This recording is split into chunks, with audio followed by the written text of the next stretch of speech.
Some lessons don't come from books. They come from the encounters we have, from the moments we dare to look deeply into the suffering of others, only to discover our own happiness.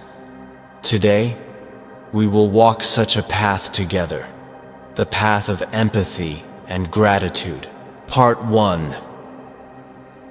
The burden of the old sandals in the ceaseless flow of life. Some forms of suffering are not about hunger or lack of clothing. Some suffering is quieter, more persistent. It's like a small stone that is always stuck in the shoe of our soul. It is the suffering of comparison, of feeling inadequate. The story of Uncle Ba, a construction worker who toiled under the sun and sky his whole life, is such a story. He wasn't afraid of the sun, the rain, or the heavy labor. What saddened him most were the tattered plastic sandals he wore. Every evening after work, as he sat at the bus stop, he would inadvertently look down at his own feet, then cast his gaze upon the shiny leather shoes and pristine white sneakers of the young people passing by, and nameless sadness would rise in his heart. It wasn't envy, just a pang of sorrow. He would think about his fate, a lifetime of hard work, yet even a decent pair of sandals was a luxury. That sadness, though small, cast a gray shadow over his entire life. He felt inferior. He felt unfortunate. The old sandals were no longer just an item. They had become the burden of his self-pity, weighing down his spirit every single day. And then one afternoon, at that same familiar bus stop, as Uncle Ba was sinking into his usual thoughts of self-pity, he heard the sound of cheerful laughter nearby. He looked up. Not far from him was Brother Vu, a lottery ticket seller he often saw. Brother Vu was happily chatting with a group of university students. His smile was so radiant, exuding an indescribable joy for life. But what made Uncle Ba freeze was what he saw when he looked down. Brother Vu had no legs. He sat on a small wooden board with wheels, the lower half of his body long gone. In that single moment, time seemed to stand still. Uncle Ba was motionless. His gaze moved from Brother Vu's radiant smile, down to the empty space where his legs used to be, and then back to his own worn-out sandals. A simple but powerful truth shot through him like an electric current. The old sandals, tattered. But they were still there, hugging his healthy, intact feet. He had feet to walk, to stand, to run. The burden he had carried in his heart for so long suddenly felt weightless, dissolving like mist. The sadness for himself was gone. In its place, a completely different, much more powerful emotion surged within him. It was compassion. He felt so much compassion for Brother Vu. He couldn't imagine what the young man must have gone through to be able to keep that radiant smile. And along with that compassion, another emotion arose, warm and intense. It was gratitude. He was grateful for his life. He realized he wasn't unfortunate at all. He was incredibly lucky. He had a healthy body, a priceless gift that he had heedlessly forgotten for so long. From that day on, Uncle Ba still wore the old sandals. But now, whenever he looked down at them, he no longer felt sad. He would smile. The tattered sandals were no longer a symbol of poverty. They had become a silent teacher, a reminder of happiness. He had learned a precious lesson. Sometimes, happiness is not about getting what we want, but about recognizing and cherishing what we already have. Looking down is not for us to become arrogant, but for us to open our hearts, to awaken compassion for those less fortunate, and from there to find abundance in our very own circumstances. For two, the light in the eyes. The smile that Uncle Ba saw on Brother Vu's face was real. But it was not something that came easily. It was a flower that had blossomed from a land of tears and resentment. Brother Vu was not a saint.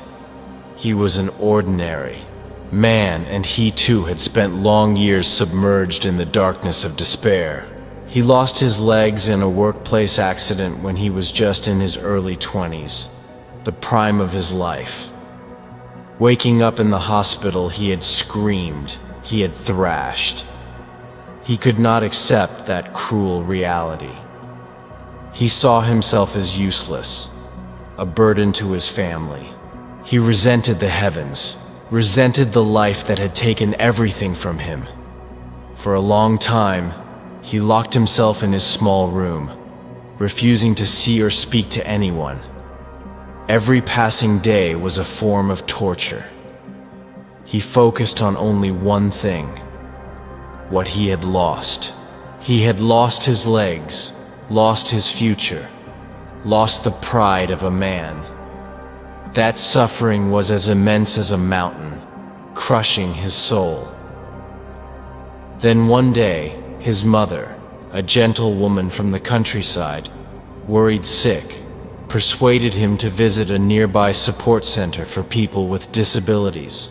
She hoped that there, he would find some solidarity. At first, Brother Vu vehemently refused.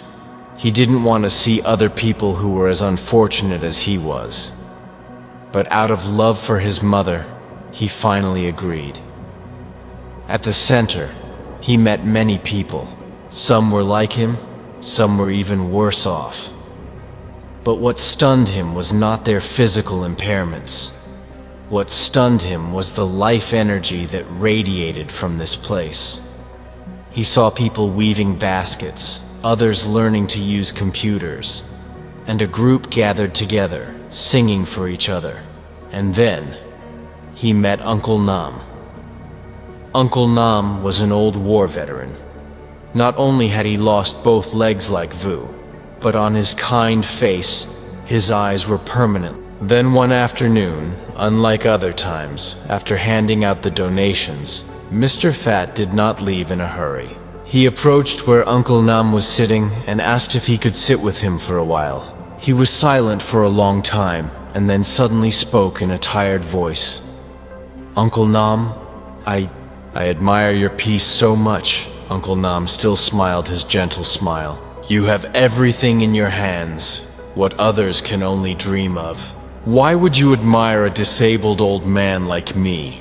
Mr. Fat let out a long sigh, a sigh that held the weight of so many unspoken burdens. He began to confide, as if releasing a weight he had been carrying for too long. He spoke of the long, sleepless nights, his mind constantly racing with numbers and projects. He spoke of his children, who grew up with every material comfort, but were emotionally distant, only knowing money. He spoke of his wife, with whom he once shared everything, but who were now just two strangers living under the same roof.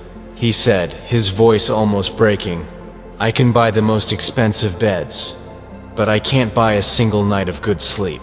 I can take my family to the most luxurious places, but I can't buy one truly warm family dinner. I have everything, and yet I feel like I have nothing. I would trade my entire fortune, Uncle, just to have one night of dreamless sleep and the peace of mind that you have." Uncle Nam listened in silence. He didn't offer any advice. He just gently placed his calloused hand on Mr. Fat's.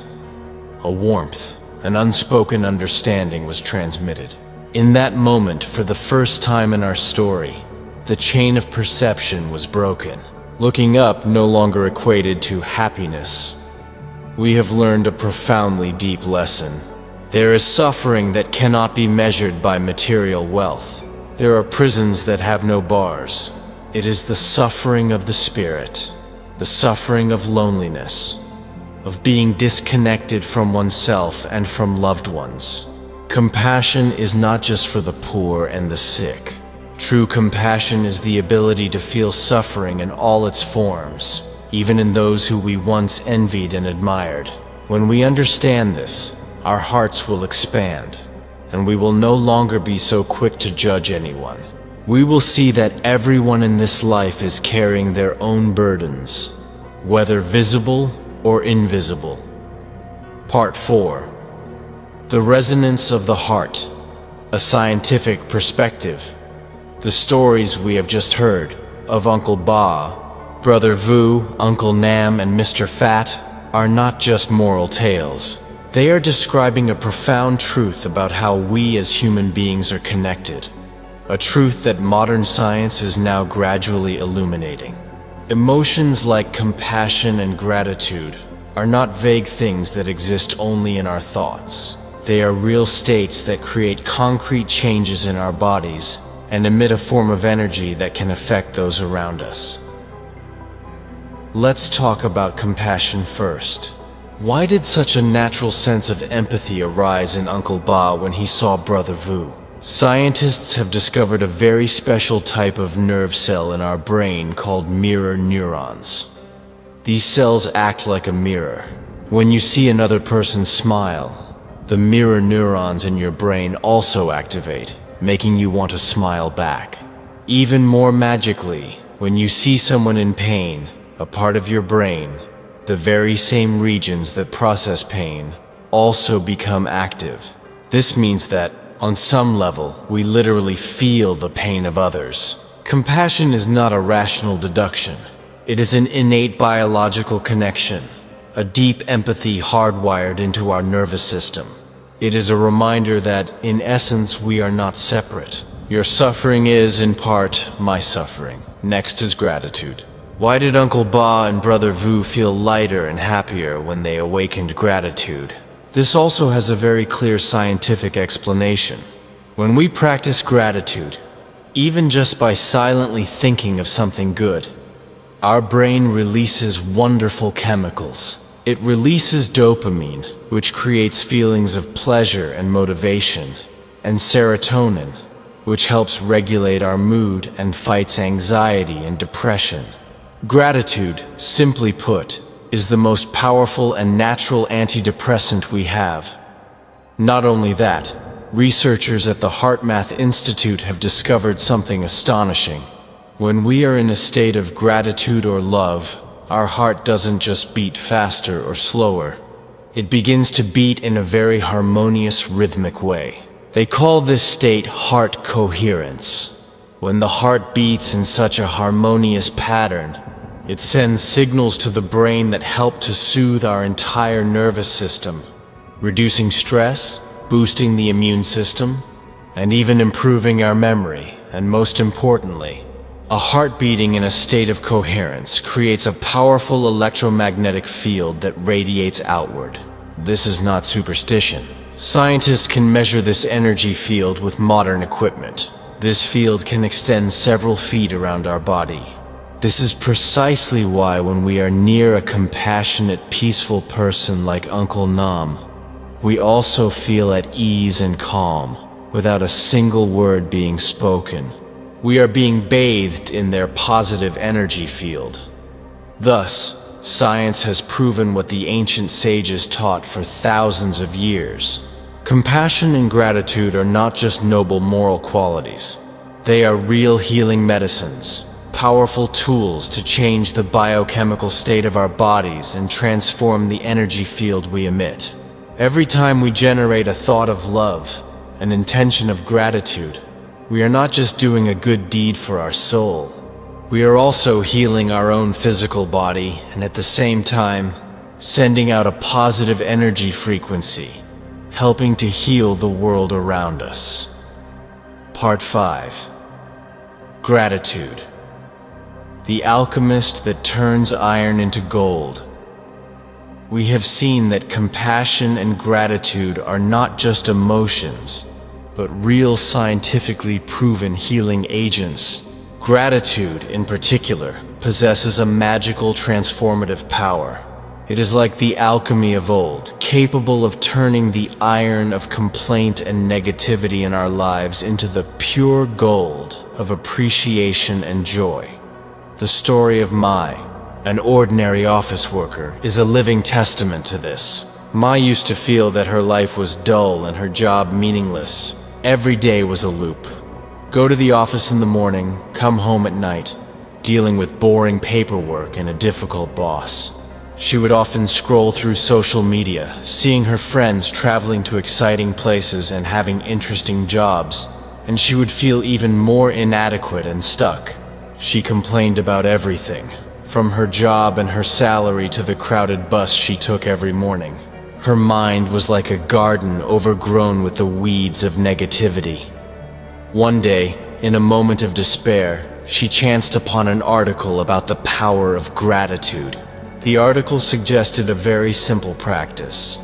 Every night before going to sleep, write down in a journal 3 things that you felt grateful for that day, no matter how small. Mai was skeptical, but having nothing to lose, she decided to try it. The first night was difficult. She sat for a long time without being able to think of anything to write. The whole day had been full of annoying things. What was there to be grateful for? After a long while, she managed to write down 3 things. 1. Thank you that it didn't rain on my way to work today. 2.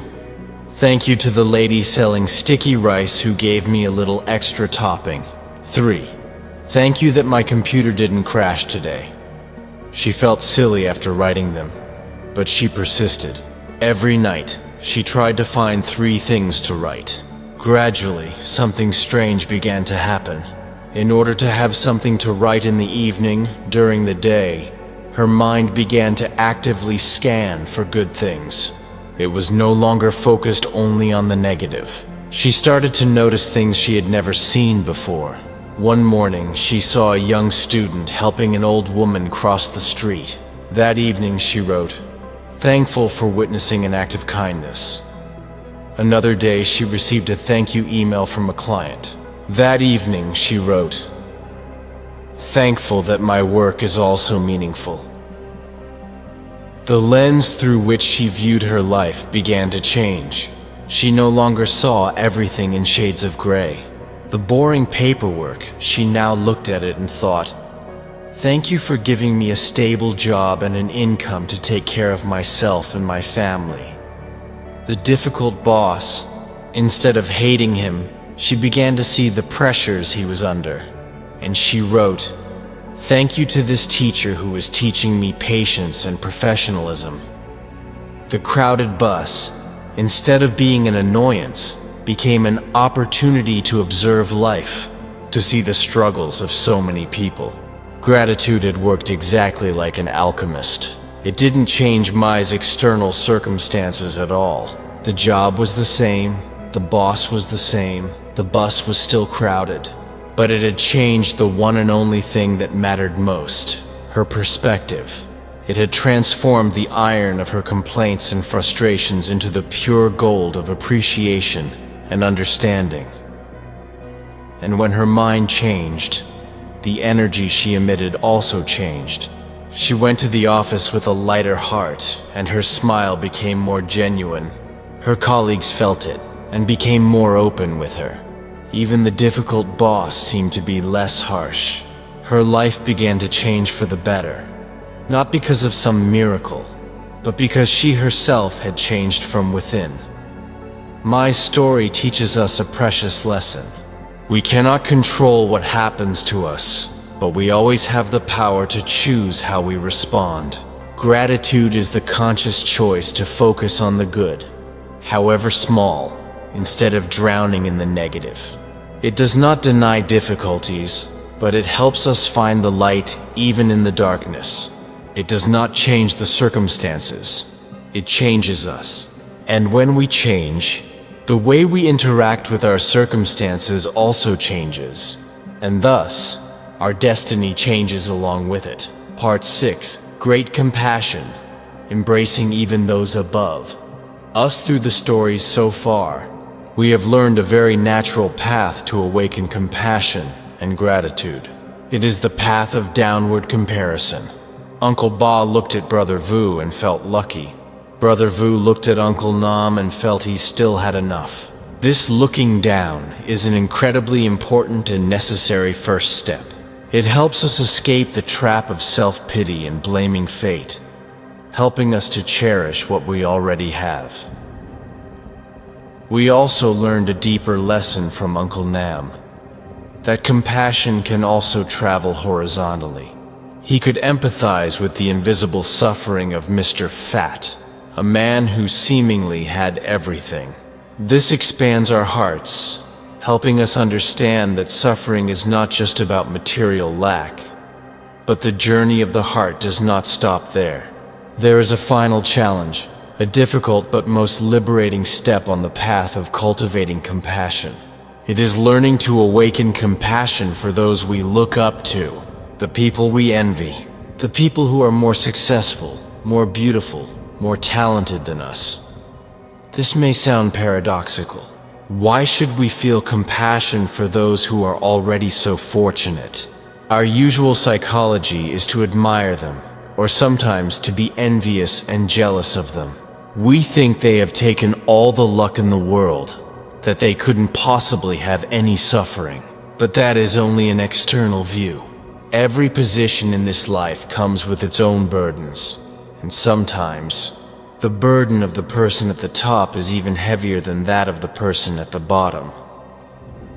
Imagine a famous artist, always appearing with a glamorous facade, adored by millions. We look at them and wish we were them. But do we see the long nights they spend sleepless, under the pressure to always be perfect? Do we see their fear when facing harsh criticism on social media? Do we see their loneliness at the top, where it's impossible to find a sincere, selfless friend? Their suffering is real, but it is invisible, hidden by the halo of fame. Or think of a brilliant CEO, someone we always look up to as a role model.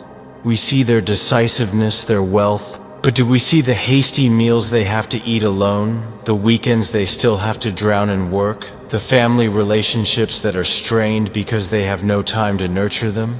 Their suffering is the price they pay for success, a price that is not always spoken of.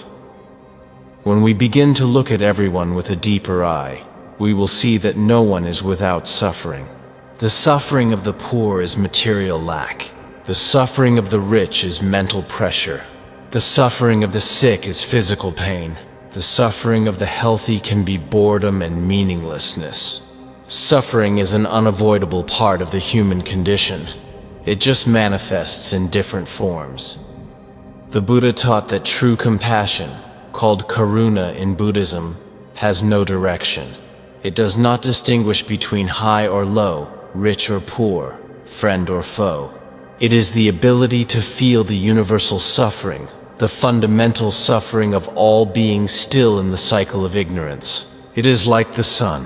When it shines, it does not choose to shine only on good people or avoid bad ones. It shines on everyone equally. Practicing compassion for those we envy is an incredibly powerful exercise to liberate ourselves. When you look at a more successful person and instead of thinking, "I wish I were her," you try to think, "May she be truly at peace and happy with what she has. May she have the strength to overcome the pressures that I cannot see." In that very moment, the energy of envy, a constricting and negative energy, will be transformed into the energy of compassion, an expansive and warm energy. The first person to benefit is not the other person. It is you. You have freed yourself from the prison of comparison. When we can feel compassion for the one who hurt us, and for the one we envy, that is when our heart has truly opened. We no longer see life through the dualistic lens of better and worse. We see that all of us, wherever we are on our journey, share a common desire. The desire to be happy and to be free from suffering. And from that understanding, and unconditional love will naturally blossom. Part 7. The Path of Practice. Sowing wholesome seeds. Daily, we have journeyed together through a path of awareness to see that happiness and peace are not distant goals, but are sprouted from the very soil of our own souls, watered by compassion and illuminated by gratitude. Understanding is an important step, but to turn that understanding into real transformative power, we must practice. Just as knowing the recipe for a delicious dish is not enough, we must go into the kitchen and cook it ourselves. The path of practicing compassion and gratitude does not require us to do monumental things. On the contrary, it lies in the small choices we make every day. It is the art of sowing wholesome seeds in the garden of our mind, patiently and consistently. First, let's practice sowing the seeds of compassion. There is an ancient and incredibly powerful practice called loving-kindness meditation. You don't need to sit in a specific posture or be in a perfectly quiet place. You can practice it even while on the bus, while cooking, or before going to sleep. Begin by directing kindness towards yourself. Close your eyes, place a hand on your heart, and silently say to yourself, "May I be safe. May I be happy. May I be free from suffering." We are often very good at loving others, but very harsh with ourselves. Let's learn to befriend ourselves first. Once you feel a little warmth, begin to expand that circle of love. Think of a person you love dearly, a parent, a spouse, a child, and silently send them the same wish. May you be safe. May you be happy. Imagine the loving energy from your heart spreading out and embracing them. Next, think of a neutral person, someone you neither like nor dislike, perhaps a colleague or a neighbor, and send them the same wish. And here is the most difficult, but also the most healing step. Think of someone who has hurt you, someone you dislike. Don't try to force yourself to forgive immediately. Just try within your capacity to send them a small wish. May you also be at peace. You do this not for them, but for yourself, to free your own heart from the burden of resentment. Finally, expand your loving kindness to all living beings, without exception. May all beings be safe and happy. This practice, if done regularly, will be like a stream of cool water, nurturing the seed of compassion within you, making it grow stronger every day. Second, let's practice sowing the seeds of gratitude. Let's turn gratitude into a habit, a natural reflex. You can create a chain of gratitude throughout your day. In the morning, upon waking, instead of rushing, take 1 minute to be grateful that you are still here, that you have another day to live and to love. Be grateful for your legs that can still carry you. Be grateful for your eyes that can still see the light. When you eat a meal, pause for a moment to be grateful. Grateful to the heavens and the earth for the favorable weather. Grateful to the farmer who planted the seeds. Grateful to the person who cooked the meal. That meal will become so much more delicious. When you face a difficulty, try to find something to be grateful for in that very situation. It might be hard, but there is always something. When you meet a difficult person, be grateful for the lesson in patience. When a project fails, be grateful for the experience you have learned. And every evening before you sleep, just like Mai in our story, take a few minutes to review the good things that happened during the day. A smile from a stranger, a kind word from a friend, a peaceful moment watching the sunset. Your life will no longer be dull.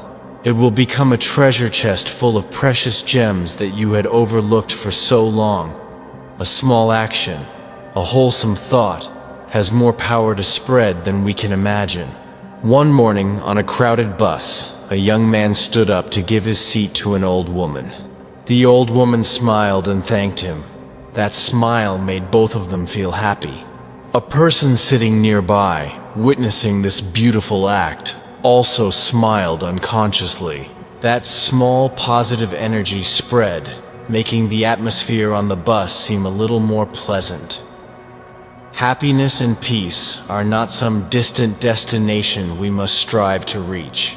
Happiness and peace are a path paved with the very bricks of compassion and gratitude that we lay with our own hands every single day.